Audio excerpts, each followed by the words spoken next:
Hello everyone, welcome to the line concept. Students, आपने पहले वाला जो लेक्चर है वो देखा होगा, मुझे लगता है कि समझ में भी आया होगा। और स्टूडेंट्स, आज हम आपके सामने आए हैं एक बार फिर।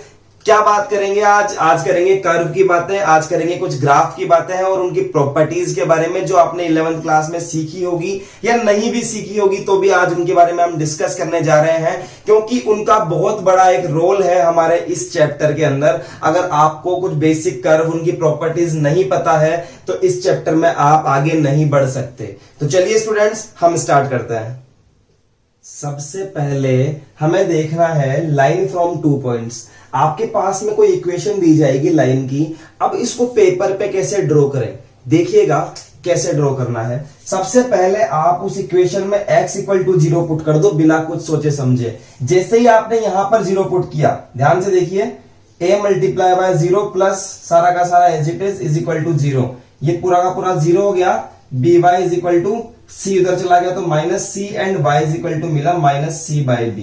तो जैसे ही x 0 पुट किया, y की वैल्यू मिली माइनस का c बाई बी, एक पॉइंट मिला। Similarly y equal to 0 put कर दो। जैसे ही यहां पर y इक्वल टू 0 पुट करा मैंने, समझना, तो ये वाली टर्म बच जाएगी, ये पूरी की पूरी 0 हो गई। तो देखिए ax इक्वल टू c उधर चला जाएगा तो माइनस c और x का वैल्यू मिल जाएगा माइनस c अपॉन a। ठीक है, तो x का वैल्यू क्या आ गया, माइनस का c अपॉन a। अब आपको क्या मिल गया, 2 पॉइंट मिल गए। अब आप इन दोनों पॉइंट्स को ग्राफ में लगा सकते हो। सर एक एग्जांपल लेके बताओ। देखो सामने आपके पास में एक लाइन दी हुई है, आपको ड्रॉ करना है इसको पेपर पे। सबसे पहले x इक्वल टू 0 पुट कर दो इक्वेशन के अंदर। 2 multiply by 0 plus 4y minus 12 is equal to 0। ये पूरा का पूरा 0 हो गया। दिस इज 4y और 12 उधर चला जाएगा तो y is equal to 12 by 4 that equal to 3। तो y इक्वल टू कितना आ गया, 3 आ गया। पहला पॉइंट आ गया। फिर मैं पुट करूंगा y इक्वल टू 0, एक बार x इक्वल टू 0 और एक बार y इक्वल टू 0। देखिएगा, 2 multiply by x plus 4 multiply by 0 minus 12 is equal to 0। ये 0 हो गया, क्या बचा, 2x minus 12 is equal to 0। 2x यहां रहेगा, 12 उधर चला जाएगा और x इक्वल टू बचेगा 12 अपॉन 2 दैट इक्वल टू 6। तो x इक्वल टू कितना आ गया, 6 आ गया। अब आपके पास में ये पेपर है, ये तो x है, ये y है। 1 2 3 4 5 6 यहां है 6 नंबर। ठीक है, 1 2 3 4 5 6। देखिए, एक तो है 0 और 3, ये तो 0 है और y का है 3। 1 2 3 यहां लाके पॉइंट लगा दो, 0,3।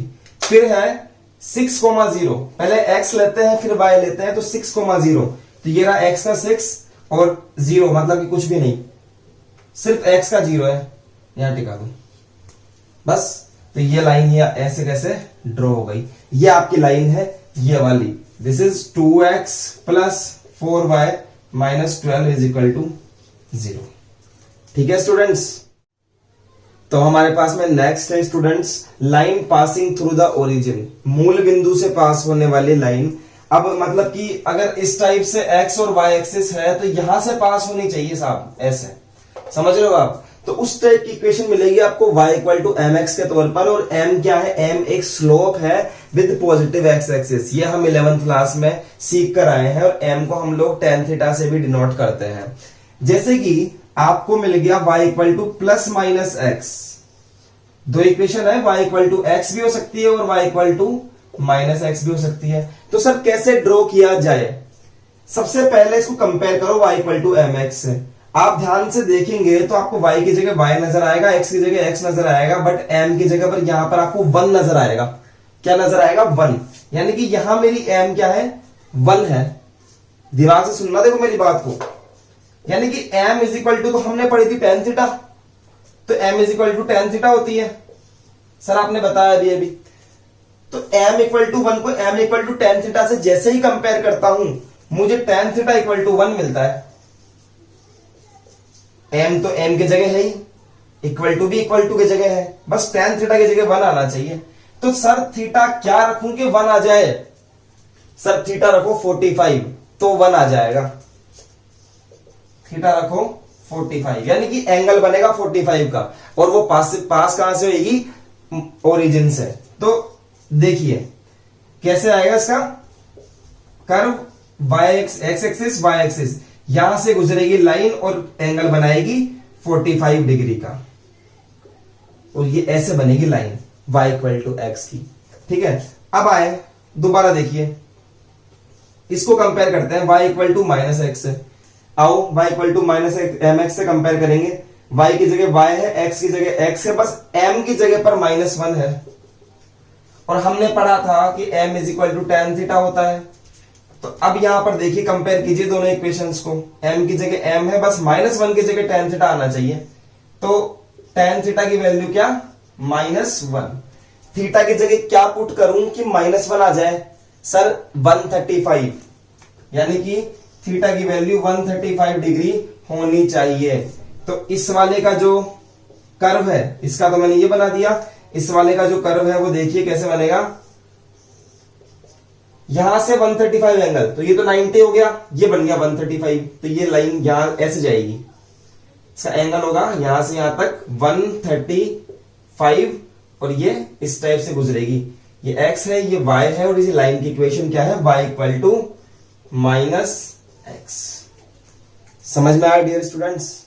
तो नेक्स्ट है students line parallel to x axis. आपको ड्रॉ करनी आनी चाहिए कि अगर कोई लाइन है जो x एक्सिस के पैरेलल है तो कैसे बनेगी, वो ऐसे बनेगी सर। और उस लाइन की इक्वेशन कैसे होगी, जहां वो टच कर रही है ना, किस पे, y को। जैसे y को सपोज वो a पे टच कर रही है, तो y इक्वल टू a ही क्या है, उसकी इक्वेशन हो जाएगी। जैसे कि एग्जांपल लेते हैं, आपको बोला किसी ने कि sir y equal to 3 draw करो, तो कैसे ड्रॉ करना है, अरे साहब बिना सोचे समझे y के 3 पे पहुंच जाओ, y के 3 पे 1 2 3 और 3 पे जाके ऐसे लाइन खींच दो, यही होती है y इक्वल टू 3। समझ गए? इस टाइप से इक्वेशन दी जाती है कई बार क्वेश्चन में। अब आइए नेक्स्ट आती है line parallel to y axis, मतलब कि इस टाइप की, ऐसे। अब ये जहां पर x को टच कर रही है ना, suppose x equal to b पे टच कर रही है, तो वही उसकी क्या हो जाएगी, y इक्वल टू b ही उसकी इक्वेशन हो जाएगी। जैसे कि एग्जांपल लेते हैं हम लोग, ये x एक्सिस है, ये y एक्सिस है, मुझे यहां पर ड्रॉ करना है x equal to -3। x equal to -3 मुझे ड्रॉ करना है, कुछ नहीं करना, x के -3 पे पहुंच जाओ आप। तो 1 2 3 यहां पहुंच गया, ये रहा -3, यहां पर खींच दो लाइन, बस इसकी नाम क्या है, x इक्वल टू -3। बस ये ड्रॉ करना है स्टूडेंट्स। चलिए इसको लिखिए आप। तो देखिएगा, हम बात करना चाह रहे हैं सर्कल के बारे में। Circle having the origin, centre क्या है उसका, ओरिजिन है, और रेडियस क्या है, a है। तो इस टाइप का जो सर्कल होता है उसको हम ड्रॉ करते हैं कुछ इस टाइप से, कि रेडियस तो कितनी है साहब, a है, और उसका जो सेंटर है ना ये वाला, इसको हम बोलते हैं 0,0। ठीक है, नाम दे सकता हूं a b c और d। This is x axis and this is also the y axis. तो इस टाइप का जो सर्कल होता है उसका जो इक्वेशन होता है वो होता है x² + y² equal to a²। Centre क्या क्या, जैसे आपको दिखेगा इस टाइप की इक्वेशन, जैसे ही आपको इस टाइप की इक्वेशन दिखती है तो आपके दिमाग में आना चाहिए सेंटर तो होगा 0 0 और रेडियस होगी a। रेडियस क्या होगी, a होगी। समझ में आता है स्टूडेंट्स? लेकिन अगर ये सर्कल 0 0 के सेंटर नहीं ले, तो अगर 0 0 नहीं हो तो कुछ और होगा, कुछ भी हो सकता है। तो इस टाइप की जो सर्कल्स होते हैं उनको हम बोलते हैं जनरल सर्कल। आइए हम लोग जनरल सर्कल के बारे में जानते हैं। तो देखिए, जनरल इक्वेशन ऑफ सर्कल इस टाइप से होती है, और जब आपको ये इक्वेशन दी जाएगी क्वेश्चन में, तो सबसे पहले तो आपको उसका सेंटर निकालना आना चाहिए, और वो सेंटर हम निकालते हैं -g और -f से, हम इसको डिनोट करते हैं। कैसे निकालते हैं वो देखिए, माइनस लगाओ coefficient of x divided by 2, comma minus लगा के coefficient of y divided by 2। इससे आपको मिल जाएगा सेंटर, मतलब कि -g और -f मिल जाएगा। उसके बाद में आपको चाहिए रेडियस। तो रेडियस कैसे निकालेंगे, रेडियस निकालने का फॉर्मूला होता है, पहले g का स्क्वायर कर दो, फिर एफ का स्क्वायर कर दो जो यहां से निकला है उसका, और माइनस कर दो ये वाला कांस्टेंट जो इस तरफ इक्वल टू इस तरफ दिया हुआ है, यहां पुट कर दो, सॉल्व कर लो, आपको रेडियस मिल जाएगी। समझे? ये कांस्टेंट जो है ना ये इक्वल टू के इस तरफ ही होना चाहिए, कहीं ये कांस्टेंट आपको उस तरफ दिया हुआ हो ऐसे 2fy ये वाला as it is equal to minus मतलब प्लस सी उस तरफ दिया हुआ है, नहीं, अगर उस तरफ दिया हुआ है तो पहले उसको इधर ले आओ, इक्वल टू में 0 बना दो, ऐसे ले आओ इस तरफ, इधर लाओगे तो माइनस सी हो जाएगा और इक्वल टू 0, तो इक्वल टू में इधर लाना जरूरी कंपलसरी है, तभी रख पाओगे इधर, ये चीज का ध्यान रखो।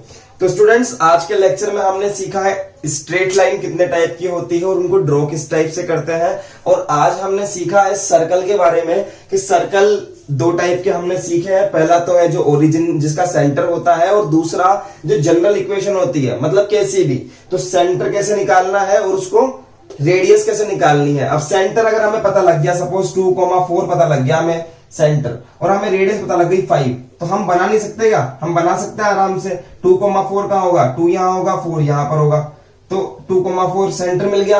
अब यहां से आप 5 सेंटीमीटर का कंपास खोल लीजिए और ऐसे करके और यहां से बना दो ऐसे कैसे, बस बन गया। तो ड्रॉ करना हमें आ गया स्टूडेंट्स, समझ में आई आपके? तो ये चीज हमने आज सीखी है स्टूडेंट्स। अगले लेक्चर में हम आपसे मिलेंगे और हम अगले लेक्चर में बात करेंगे आपसे कुछ कोनिक के कर्व्स के बारे में। कोनिक कर्व्स होता है पैराबोला और इलिप्स, इसके बारे में हम आपसे बात करेंगे। वैसे तो ये भी कोनिक होता है लेकिन इसको मैंने अलग बता दिया आपको। तो thank you students for watching this video. हम मिल रहे हैं आपसे अगले लेक्चर में। Thank you, all the best.